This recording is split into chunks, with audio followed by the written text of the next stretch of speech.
One day বিশ্বকাপের ticket নিশ্চিত করল আফগানিস্তান। আয়ারল্যান্ডকে তৃতীয় ওয়ানডেতে হারিয়ে সরাসরি 2027 বিশ্বকাপের মূল পর্বে জায়গা করে নিয়েছে রশিদ খানের দল। আর সেই সাথে বাংলাদেশ নিশ্চিত করল মূল পর্বের টিকিট। অন্যদিকে টানা তৃতীয়বারের মতো বাছাই পর্বের কঠিন পরীক্ষায় নামতে হচ্ছে দুইবারের বিশ্ব চ্যাম্পিয়ন ওয়েস্ট ইন্ডিজকে।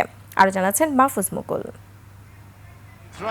বেলফাস্টে আফগানিস্তানের জয়, আর তাতেই নিশ্চিত হলো বিশ্বকাপের টিকিট। আয়ারল্যান্ডকে 3 উইকেটে হারিয়ে 5 ম্যাচের সিরিজে 2-0 ব্যবধানে এগিয়ে গেছে আফগানরা। একই সঙ্গে 2027 ওয়ানডে বিশ্বকাপের মূল পর্বে জায়গা নিশ্চিত করেছে রশিদ খানের দল। এ নিয়ে টানা চতুর্থবার ওয়ানডে বিশ্বকাপ খেলবে আফগানরা।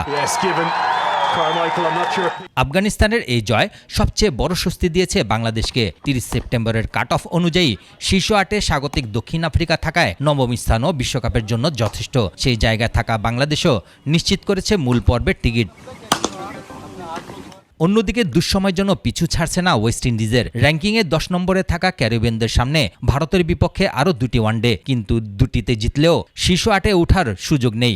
তাই 2027 বিশ্বকাপের টিকিট পেতে আগামী বছরের ফেব্রুয়ারিতে আবারও খেলতে হবে বাছাই পর্ব।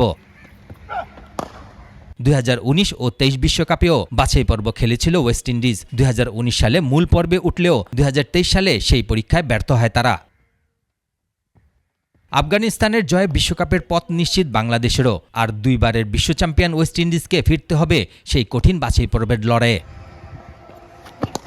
মাহফুজ মুকুল, 21 টেলিভিশন।